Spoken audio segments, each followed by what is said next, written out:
के साथ ऋतु ज्ञानवानी। सबसे पहले बड़ी खबर के बाद सीबीआई ने केजरीवाल को तिहाड़ जेल से गिरफ्तार कर लिया है। कल सुप्रीम कोर्ट में केजरीवाल पर सुनवाई होगी। सुप्रीम कोर्ट में सुनवाई से पहले यह गिरफ्तारी हुई है। तो बड़ी जानकारी इस वक्त आपको दे रहे हैं।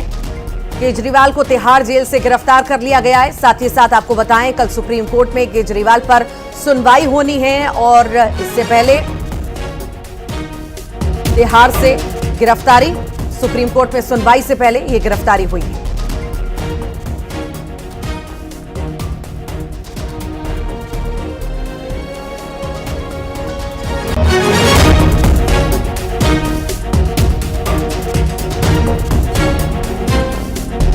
सीबीआई ने केजरीवाल को तिहाड़ जेल से गिरफ्तार कर लिया है और कल सुनवाई होनी है। सुप्रीम कोर्ट में सुनवाई होगी, उससे पहले यहां से गिरफ्तार किया गया। अब कल सुनवाई होगी। सभी को इंतजार है कि आखिर कल सुनवाई में क्या होगा। तो तिहाड़ से गिरफ्तार किया। दिल्ली हाईकोर्ट ने जमानत से इनकार किया था। कल सुप्रीम कोर्ट में सुनवाई होनी है और उसी को लेकर के अब तिहाड़ से गिरफ्तारी हुई है। कल सभी की निगाहें टिकी हुई हैं, चूंकि हाईकोर्ट से जमानत से इनकार किया गया था। अब सुप्रीम कोर्ट की सुनवाई पर सभी की निगाहें हैं और कल का इंतजार करना होगा कि आखिर सुप्रीम कोर्ट में क्या कुछ सुनवाई होती है।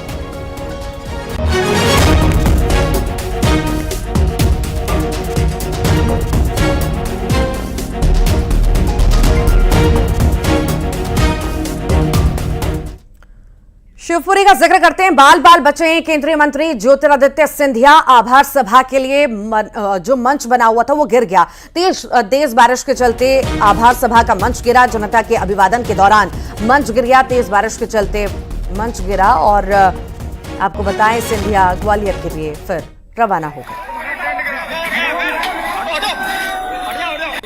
तो शिवपुरी की तस्वीरें इस वक्त आप देख रहे हैं। आभार सभा का आयोजन किया गया था और बड़ी संख्या में यहां पर नेतागण भी थे सिंधिया के साथ और अचानक से ये मंच गिरा।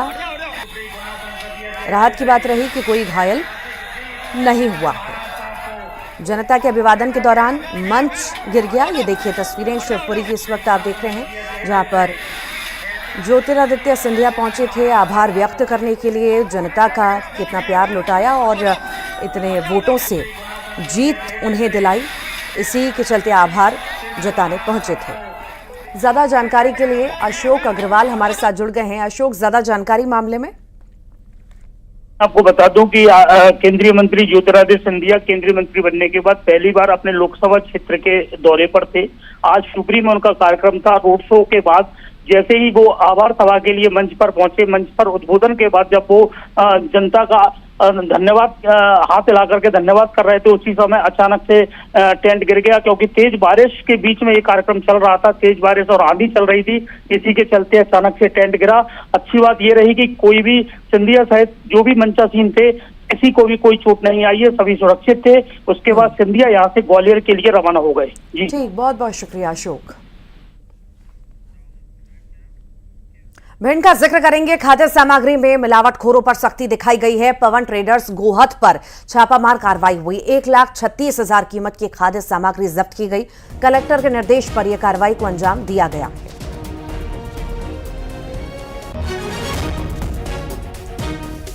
भिंड का जिक्र कर रहे हैं, जहां पर मिलावटखोरों पर सख्ती दिखाई गई है। पवन ट्रेडर्स गोहत पर छापामार कार्रवाई की गई। आपको बता दें, इस कार्रवाई में 1,36,000 कीमत की खाद्य सामग्री भी जब्त की गई है। कलेक्टर के निर्देश पर यह कार्रवाई को अंजाम दिया गया।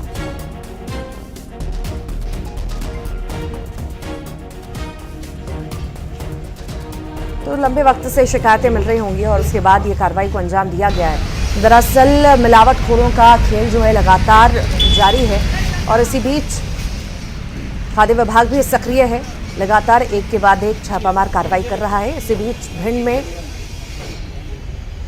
भी एक कार्रवाई देखने को मिली। पवन ट्रेडर्स गोहत पर छापामार कार्रवाई की गई और यहां से 1,36,000 कीमत की खाद्य सामग्री बरामद की गई है।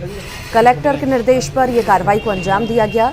हालांकि सैंपल्स भी लिए गए हैं और बड़ी मात्रा में यहां से खाद्य सामग्री भी जब्त की गई है। क्या कुछ निकलता है, ये जांच का विषय है। फिलहाल ये बड़ी कार्रवाई को अंजाम दिया गया है कलेक्टर के निर्देश पर। क्या यहाँ पर मिलावटखोरी चल रही थी, क्या यहाँ पर बनाया जाता था, ज्यादा जानकारी लेंगे सहयोगी रवि रमन हमारे साथ जुड़ गए हैं। रवि, यहाँ पर किस तरह की कार्रवाई देखने को मिली है? जो मिलावटखोरों पर सख्ती दिखाई गई है, क्या यहाँ पर बनता था? कौन सी सामग्री की जब्ती हुई है, बताइए। ऋतु, मैं आपको बताऊं कि कलेक्टर संजीव श्रीवास्तव इस समय फुल एक्शन में दिख रहे हैं, चाहे वो रेत माफिया हो या अवैध कारोबार करने वाले लोग हों। लगातार वो कार्रवाई पे कार्रवाई कर रहे हैं। इसी दरमियान आज भिंड जिले के गोहद कस्बे में वो जब पहुंचे तो उन्हें शिकायत लगातार प्राप्त हो रही थी। तो उन्होंने एक जो किराना का व्यापारी था उसके गोदाम में और उसकी दुकान पर जब जांच पड़ताल की पहुंचे मौके पर और खाद्य विभाग की टीम को मौके पर बुलाया तो देखा तो कई ऐसी जो खाद्य वस्तुएं थी, जो डेली रोज में उपयोग होने वाली चीजें हैं, चाहे वो दाल, चीनी, शक्कर और रिफाइंड ऑयल, जो मतलब पाम ऑयल वगैरह, ये सारी चीजें जब वहां पर गोदाम में चेक की गई तो कई जो दुकानदार, जो व्यापारी था, वो जो उसकी जो एक्सपायरी डेट निकल चुकी थी, लेकिन लगातार वो अपनी बेच रहा था। और कई ऐसी गुणवत्ताहीन जो वस्तुएं थी, खाद्य वस्तुएं, जो कहीं ना कहीं वो स्वास्थ्य के लिए हानिकारक सिद्ध हो रही थी, ऐसी चीजों की जांच पड़ताल की गई तो मौके पर प्रथम दृष्टया उस दुकान पे 1 लाख से ज्यादा का जो माल है वो खाद्य विभाग की टीम के साथ करीब 1,36,000 की कीमत की जो खाद्य सामग्री है वो कलेक्टर ने जब्त कर ली है और मौके पर पहुंचकर दुकान को सील्ड करवा दिया गया है। और लगातार पूरे नगर में इस बात की मुनादी भी करा दी है कि अगर यदि इस तरह की कोई भी खाद्य वस्तुएं बेचेगा तो उस पर प्रशासन सख्त रवैया अपनाता रहेगा। ठीक, बहुत बहुत शुक्रिया। कोरबा से बड़ी खबर है। यहां पर 4 प्रिंसिपल पर गाज गिरी है। जिला शिक्षा अधिकारी ने सस्पेंड कर दिया है। बता दें, फर्जी मार्कशीट पर नौकरी ली थी। 15 साल बाद शिकायत के बाद यह एक्शन लिया गया है। 4 प्रिंसिपल पर गाज गिरी है। जिला शिक्षा अधिकारी ने इन्हें सस्पेंड कर दिया है। फर्जी मार्कशीट के आधार पर नौकरी इन्होंने ली थी और अब इसका खुलासा हुआ है, जिसके बाद इन पर गाज गिरी है। ज्यादा जानकारी के लिए सहयोगी अब्दुल हमारे साथ जुड़ गए हैं। अब्दुल, 4 प्रिंसिपल पर गाज गिरी है, क्या है पूरा मामला, बताइए। जी, आपको बता दूं कि ये कोरबा ब्लॉक में वर्ष 2007 में ये भर्ती हुई थी, जिसमें 4 शिक्षक जो है ये फर्जी अंक सूची जो है अपना लगाए थे 12वीं कक्षा की।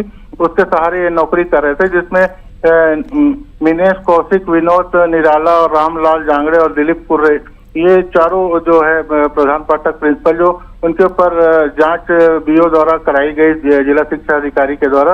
और उसके बाद जांच में खुलासा हुआ कि ये इनकी जो अंक सूची है ये फर्जी थी और इसके आधार पर जिला शिक्षा अधिकारी ने इनको निलंबित कर दिया है और आगे की कार्रवाई की जा रही है। ठीक, बहुत बहुत शुक्रिया जानकारी को साझा करने के लिए अब्दुल। उमरिया के सीएमएचओ डॉक्टर आरके मेहरा के खिलाफ सख्त एक्शन लिया गया है। सीएमएचओ डॉक्टर मेहरा को स्वास्थ्य विभाग ने उमरिया से हटा दिया। बता दें, मेहरा को रीवा संभाग में भेज दिया गया है। आरके मेहरा के स्थान पर डॉक्टर शिव ब्योहार चौधरी को उमरिया का नया सीएमएचओ बनाया गया। डॉक्टर मेहरा का बनियान पर बाइक पर स्टंट करते एक वीडियो वायरल हुआ था। वायरल वीडियो पर सरकार ने यह एक्शन लिया है।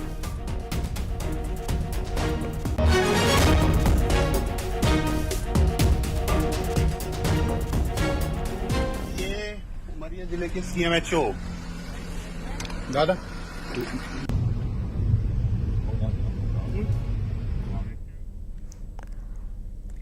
ग्वालियर में छात्र ने खुदकुशी कर ली। आर्मी के जवान का बेटा है छात्र। पिता की रिवॉल्वर से खुद को गोली मार ली। मौके पर मौत हो गई।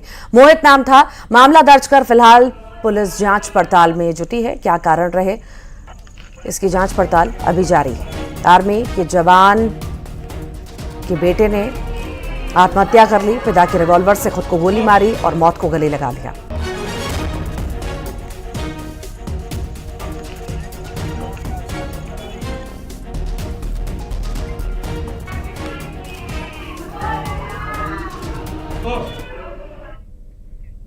बलौदाबाजार हिंसा मामले का जिक्र करते हैं। एनएसयूआई नेता सूर्यकांत वर्मा समेत 7 आरोपी गिरफ्तार हुए हैं। अब तक 145 लोगों की गिरफ्तारी हो चुकी है। मामले में अब तक 13 पर एफआईआर भी दर्ज हो चुकी है। तो गिरफ्तारी हुई है, इनसे भी पूछताछ लगातार जारी है। बता दें आपको, एनएसयूआई नेता सूर्यकांत वर्मा समेत 7 आरोपी अब तक गिरफ्तार हो चुके हैं। अब तक 145 लोगों की गिरफ्तारी हो चुकी है। मामले में अब तक 13 पर एफआईआर दर्ज है।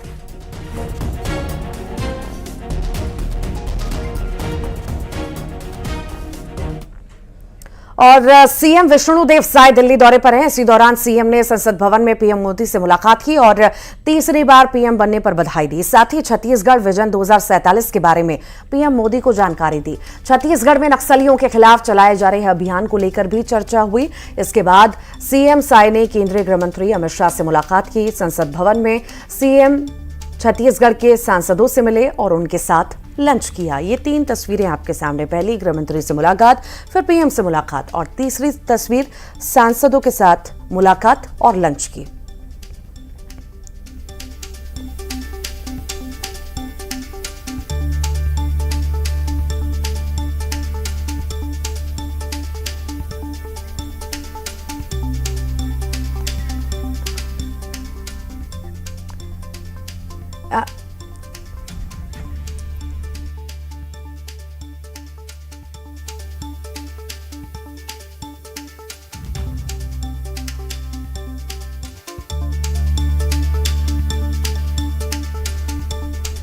सीएम साय दिल्ली में हैं और इस दौरान सीएम ने संसद भवन में पीएम मोदी और गृह मंत्री अमित शाह से मुलाकात की और इसी दौरान दोनों नेताओं से छत्तीसगढ़ की योजनाओं पर बात की। इन मुद्दों पर सीएम साय से बात की हमारे सहयोगी ने। विष्णुदेव साय मेरे साथ हैं। सर, आज आपकी प्रधानमंत्री से भी मुलाकात हुई, गृह मंत्री से भी मुलाकात हुई, तो इन मुलाकातों में रहा क्या? आज माननीय प्रधानमंत्री जी से मुलाकात किया, माननीय गृह मंत्री जी से भी मुलाकात किया और दोनों को छत्तीसगढ़ की जो स्थिति है उससे अवगत कराया। तो ये माना जाए कि मतलब सर आपने अपनी 6 महीने के जो विकास कार्य हैं उसकी पूरी जानकारी दी? जी बिल्कुल। 6 महीने में जो हमारी सरकार ने मोदी की गारंटी को पूरा करने का काम किया है और वर्तमान वहां जो स्थिति चल रही है उन सभी विषयों को उनके सामने में रखा। सर, छत्तीसगढ़ के लोगों और तमाम जो राजनीतिक से जुड़े हुए लोग हैं वो एक प्रश्न जानना चाहते हैं, क्योंकि बृजमोहन अग्रवाल साहब के इस्तीफे के बाद जगह खाली हुई है आपके यहाँ मंत्रिमंडल में, तो मंत्रिमंडल विस्तार कब हो रहा है? क्या इस बारे में भी चर्चा हुई? अब हाँ, मंत्रिमंडल, एक तो बृजमोहन जी मंत्री थे और सांसद बन गए हैं, तो उनकी जगह पर एक मंत्री बनेंगे और पहले से एक मंत्री का पद खाली है, तो समय पर सब होगा। संगठन से कुछ से आप लोगों चर्चा की, प्रधानमंत्री, गृह मंत्री और फिर पार्टी अध्यक्ष, तो कहीं चर्चा हुई सर? आप इंतजार करिए, सब समय पर सब होगा। अच्छा सर, एक दूसरा सवाल थोड़ा सा अलग जो राष्ट्रीय राजनीति का है। लोकसभा में आप भी सदस्य रहे हैं और मंत्री भी रहे हैं। अब पहली बार ऐसा हो रहा है कि लोकसभा अध्यक्ष के लिए चुनाव होगा, जबकि इससे पहले तक जितने भी आप देख लीजिए यही रहा है कि सर्वसम्मति से अध्यक्ष को चुना जाता था। क्या इसमें जो चुनाव करा रहे हैं तो विपक्ष अपनी हनक दिखाना चाहता है, दबाव बनाना चाहता है? देखिए, अभी तक तो मैं भी 4 टर्म लोकसभा का सदस्य रहा और अध्यक्ष का निर्विरोध चुनाव होता रहा, लेकिन इस बार चुनाव होने जा रहा है तो माननीय ओम बिरला जी का कार्यकाल बहुत अच्छा रहा पिछले 5 साल का, तो विपक्ष चुनाव चाह रहा है तो उसमें कोई सफलता तो उनको मिलने वाली नहीं है, लेकिन वो परंपरा तोड़ने का काम कर रहे हैं। तो विष्णुदेव साय साहब ने कहा है कि प्रधानमंत्री से, गृह मंत्री से मुलाकात हुई है, उनको अपने विकास कार्यों की पूरी रिपोर्ट दी है। साथ ही उन्होंने मंत्रिमंडल विस्तार पर कहा कि इसके लिए थोड़ा इंतजार कीजिए, समय आने पर सब सामने आ जाएगा। कैमरामैन मुनमुन के साथ नई दिल्ली से अशरफ काजमी, न्यूज़ 18। दिल्ली दौरे पर पहुंचे सीएम मोहन यादव ने केंद्रीय कृषि मंत्री शिवराज सिंह चौहान से मुलाकात की।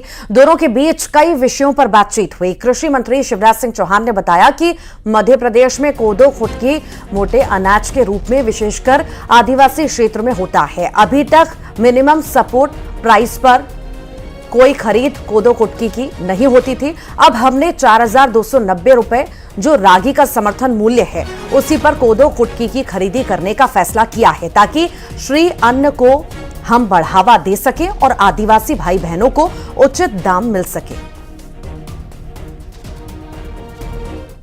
मध्य प्रदेश में कोदो कुटकी ये मोटे अनाज के रूप में विशेषकर हमारे आदिवासी क्षेत्र में होता है। तो अभी तक मिनिमम सपोर्ट प्राइस पर कोई खरीद कोदो कुटकी की नहीं होती थी।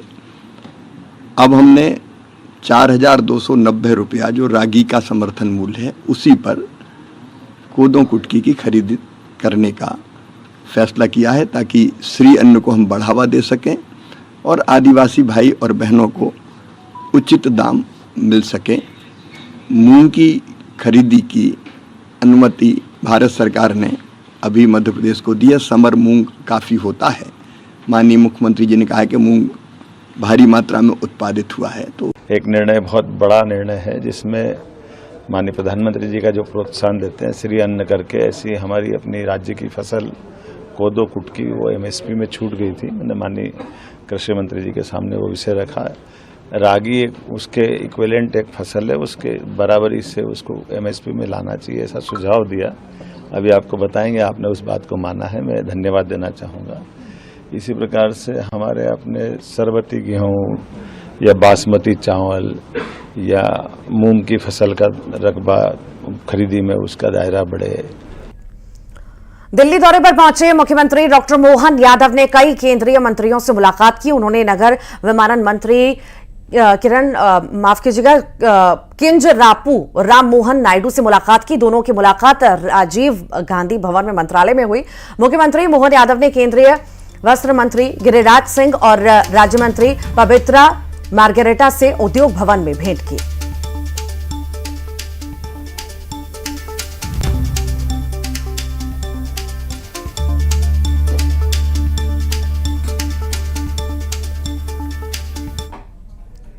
रायपुर में नीट में धांधली को लेकर कांग्रेस का प्रदर्शन देखने को मिला है। युवा कांग्रेस ने निगम गार्डन से बीजेपी कार्यालय तक टॉर्च मार्च निकाला। बड़ी संख्या में शामिल हुए युवा कांग्रेस के कार्यकर्ताओं ने शिक्षा मंत्री से इस्तीफा मांगा।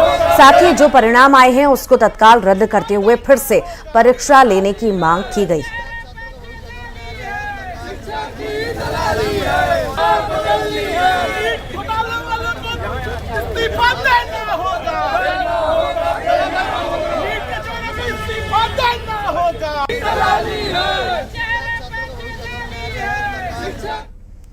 दुर्ग से खबर है, जहां पुलिस ने शातिर ब्लैकमेलर को गिरफ्तार किया है। जी हां, दंपति का अश्लील वीडियो बनाकर ये शातिर 10 लाख रुपए की मांग कर रहा था। मामले में पीड़ित दंपति ने पुलिस में शिकायत की, जिसके बाद आरोपी को धर दबोचा गया। आरोपी के पास से 3 मोबाइल और 3 सिम जब्त किए गए हैं। तो वहीं पूछताछ में यह भी सामने आया कि आरोपी यूपीएससी में असफल होने के बाद अपराध की दुनिया में आया था। एंटी क्राइम और साइबर यूनिट ने कार्रवाई कर आरोपी को गिरफ्तार कर लिया। जब प्रार्थी को ये चीजें मालूम, राजधानी रायपुर में आयोजित हो रहा है देश का सबसे बड़ा अघोर महोत्सव। 21 से 25 जून तक आयोजित हो रहे अघोर महोत्सव में देश भर से हिस्सा लेने के लिए अघोर विद्या से जुड़े साधक यहां पहुंच रहे हैं। राजधानी रायपुर की प्रोफेसर कॉलोनी में स्थित अघोरिया के इस इकलौता केंद्र की और खासियत भी आपको बताएंगे। ये रिपोर्ट देखिए।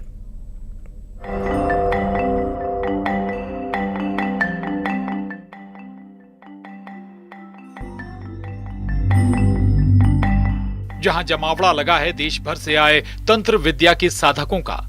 दरअसल राजधानी रायपुर में 21 से 25 जून तक अघोर महोत्सव आयोजित किया जा रहा है।